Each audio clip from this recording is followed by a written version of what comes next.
Welcome into the I-80 Boys College Football Show. Chris, the LSU Tiger, however the hell Brian Kelly said it, I don't know, but it wasn't Southern. I'll say that.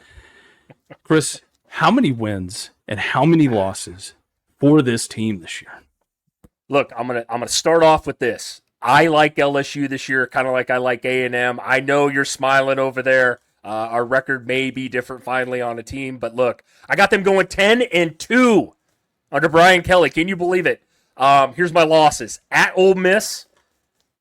That's always a great game. I got a loss there, and then I got a loss at Bama. Christian, what's your thoughts here? What's your record prediction? Let's get this out of the way here. Well, we are finally going to be different on this. I got them going 9-3. Okay. Losses to Clemson, Ole Miss, and Bama. So to Clemson, we differed there, but I'm going to tell you why. Their most important game to me is Clemson. Here's the thing. August 31st, 2019, in the year of our Lord. Chris, do you know what that date represents? Is that the last time LSU won their first game of the season? I believe it's been a while. Yeah, been a while. That's exactly what it is.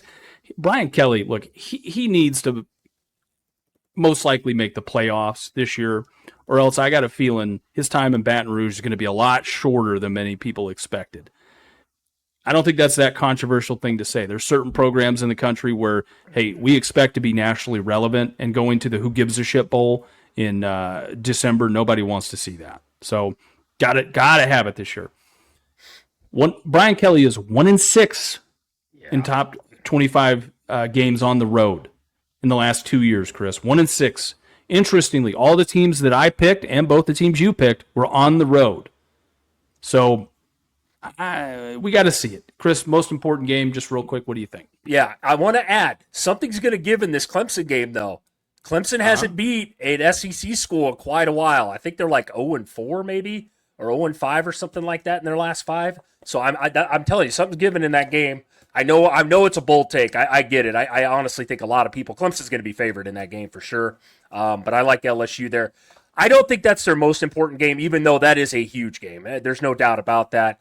I think, honestly, this is a tough one for me just because LSU, I think, because of the talent, and we'll talk about it. Bama, Ole Miss, these games, you mentioned it, on the road, right? Brian Kelly has really struggled on the road in big games. I mean, that has been his story.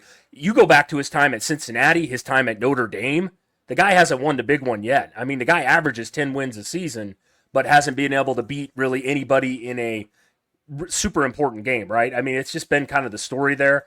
I think you can name several teams, if that answers your question on this list. I really don't have a one that really sticks out because all these games to me, and you mentioned it, I don't think Brian Kelly gets fired this year by any means, but there is talk, and LSU is one of those programs. They expect to be competing for SEC titles and national championships.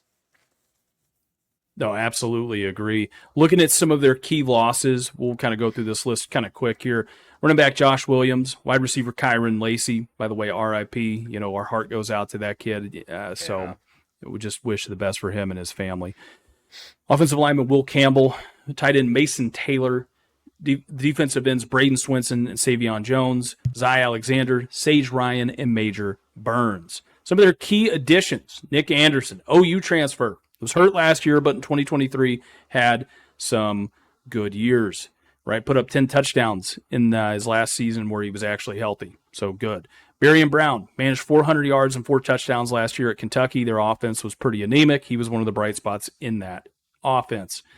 Defensive back Manzor Delane, Virginia Tech transfer. Here's the thing, man, Chris. I'm going to name some of these guys that they brought in on the transfer portal here. 4 interceptions, 7 breakups, 7 pass breakups. Should be really good right there as a defensive back. You could bring in Jack Pyburn, good rotational player for him.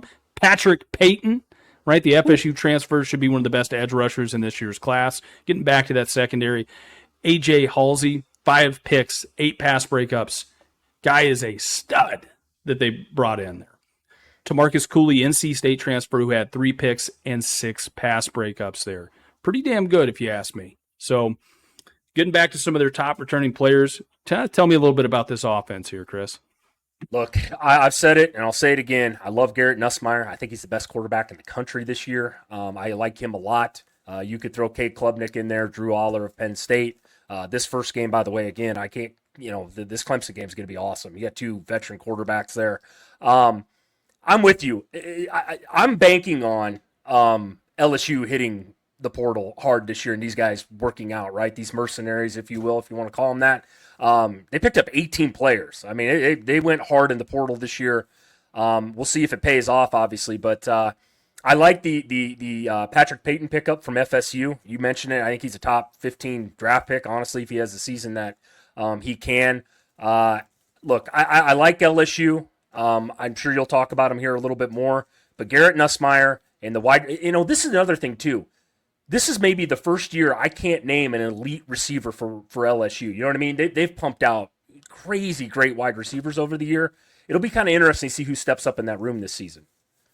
Yeah, and by the way, I've got Aaron Anderson is their guy. He's good. Yes, a lot of fans outside of LSU probably, but guy had over 800 yards and 5 touchdowns last year. So I think if he can keep building upon that and bringing in Nick Anderson, they've got a good shot to kind of feed him the ball there a little bit. You touched on Garrett Nussmeier, 4,000 yards, 32 total touchdowns last year was good. The biggest question mark, running the football. I mean, Cade Durham had, 700 and something yards last year. For a freshman, he did well, yeah. He did really well, but LSU struggled to run the football, I feel like, the last couple of years under Brian Kelly. So they need to kind of clean that up, I have a feeling. Just like we saw with Syracuse last year. Syracuse threw the ball a million times a game, and it's not that they didn't want to run it. I don't think they could run it when they needed to. So same thing with LSU there.